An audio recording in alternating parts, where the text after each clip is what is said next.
All right.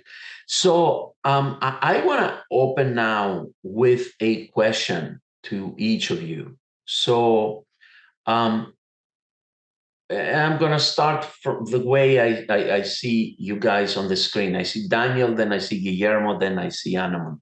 So, Daniel, if you had to describe what are the three top areas of challenge for your practice, what would you say?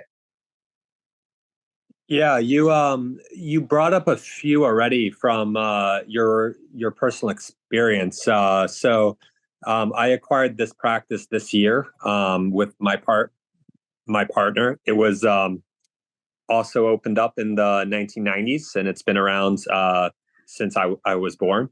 The practice, their reimbursement rates with commercial payers were really low. So I've already started the process of renegotiation there, where increasing rates from $50 to $60 up to in the 80s to 90s.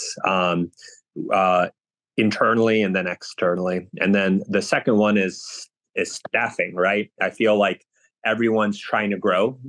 It's getting harder to grow post COVID era, where there's been this max surge, and you're overpaying for subpar talent or talent that you need to train, right? That requires a lot of time to develop for them to be profitable and bring value to your your practice. So we just hired one person. We're really thankful that we got this person and we didn't need to go two out of the way. And then the third is, how do we grow further? Right. So what can we do to leverage ourselves in the future to where we are not so reliant on third-party payers, where we have value that the community sees or employer sees, and how can we provide further value to our current patients and future patients? So some things that we're being explored are remote therapeutic monitoring.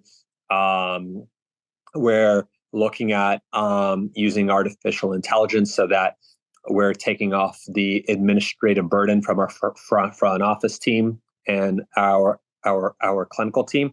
Anything to help optimize the care that we can give and that quality of care to be at a higher level. So those are our three: is payers, staffing, and then utilizing new technology.